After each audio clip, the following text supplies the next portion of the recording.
శ్లోకాలు కార్యక్రమాలు నిర్వహిస్తూ ఉంటారు. ఆ మేస్టారు వారు నాగభూషణం గారు వారి పేరు, వారిని తెరవని ఈ కార్యక్రమంలో ముఖ్య పాత్ర ఐదు కూడా ఉంది. మన ఇంతమంది ఈ కార్యక్రమం జరగడానికి ప్రధానమైనటువంటి బీజం వేసింది మేస్టారు. వారు మన గ్రామం వచ్చి నేను ఒక 1000 మందితో భగవద్గీత పారాయణ కార్యక్రమం చేస్తున్నానండి. అలాగే మీ ఊళ్ళో కూడా ఏదైనా కార్యక్రమం చేయాలి, మాకు అవకాశం ఇప్పించండి అంటే మన తెలంగాణ సంఘం వారు, మన కమిటీ చైర్మన్ సురేంద్ర గారు మాస్టారు, మన వల్లెపల్లి రాజరాజేశ్వరి విద్యాలయ సంస్థ రాజరాజేశ్వరి గారి మాస్టారు వల్లెపల్లి రామారావు గారు, మీరందరూ కూర్చొని మీరు ఎంత చేసినా పర్వాలేదు, ఎంతమంది పిల్లలను తీసుకొచ్చినా పర్వాలేదు, ఆ కార్యక్రమం మా పన్నెంట్లో జరిపించండి.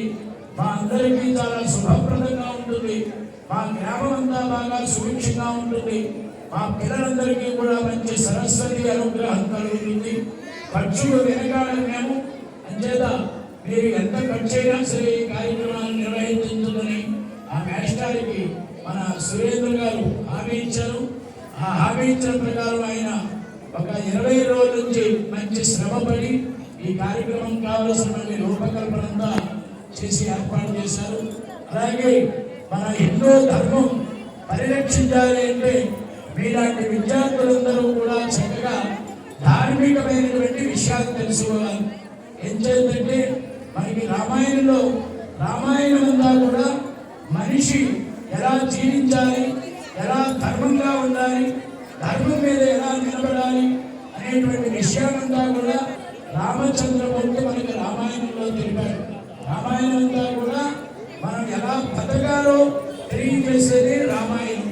అటువంటి రామాయణాన్ని మన పిల్లలకి అందరూ ఉండే శ్లోకాలు కనీసం 4-5 శ్లోకాలన్నా వారు నేర్చుకునే ప్రయత్నం మన పెద్దవాళ్ళు పిల్లలకి చేసే ప్రయత్నం చెప్పాలి. చెబితే మన హిందూ ధర్మం ఏమిటో, మన సంస్కృతి ఏమిటో, మన యొక్క గ్రంథాల యొక్క విలువ ఏమిటో వాళ్ళందరికీ తెలుస్తుంది. రామాయణం యొక్క గొప్పతనం వాళ్ళకి తెలియాలి అంటే అందరూ కనీసం 4 శ్లోకాలు.